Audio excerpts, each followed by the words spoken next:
The ટ્રુથના digital platform પર આપનું સ્વાગત છે। આજે હું જેની વાત કરવા જઈ રહ્યો છું એ વિકસિત એવું ગણાતું કામરેજ 4 રસ્તા વિસ્તાર છે અને તેની દ્રશ્યો આ જોઈ શકો છો। નેશનલ હાઈવે છે 48 અને એની બાજુનો આ સર્વિસ રોડ છે, પરંતુ આ સર્વિસ રોડ અને નેશનલ હાઈવે 48 ઉપર નદીઓ વહી રહી છે પાણીની।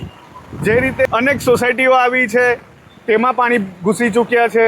આ સર્વિસ રોડ છે, વર્ષોથી આ જ પ્રકારની સમસ્યાનો અહીંના લોકો સામનો કરે છે, પરંતુ નિરાકરણ નથી આવી રહ્યું, આવતું દ્રશ્ય જોઈ શકાય છે કે આ પ્રકારે હાલ આ સર્વિસ રોડ છે, આપણે જ્યાં ઊભા છે તે સર્વિસ રોડ છે અને એની બાજુમાં નેશનલ હાઈવે 48 છે।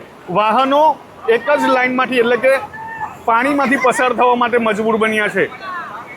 નેશનલ હાઈવે ઓથોરિટી હોય, અહીંનું સ્થાનિક પ્રશાસન હોય, દરેક જે તંત્ર હોય સંકલન કરીને આ સમસ્યાનું નિરાકરણ લાવે, કારણ કે છેલ્લા ઘણા વર્ષોથી આ જ પ્રકારની સમસ્યા છે તેને આ લોકો સામનો કરી રહ્યા। સામેની તરફ હોસ્પિટલ આવી છે, ત્યાં પણ દર્દીઓ જઈ શકાય એવી પરિસ્થિતિ નથી।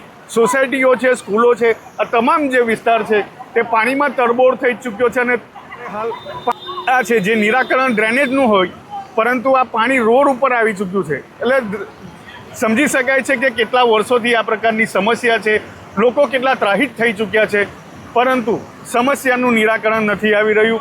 અને બસ દાવા કરે છે વિકસિત કામરેજ, વિકસિત ગુજરાતના, પરંતુ અહીં આ હકીકત છે જે ચોમાસામાં દર વર્ષે અહીંના લોકો વેઠી રહ્યા છે। ત્યારે નિરાકરણ આવશે તે પ્રશ્ન છે।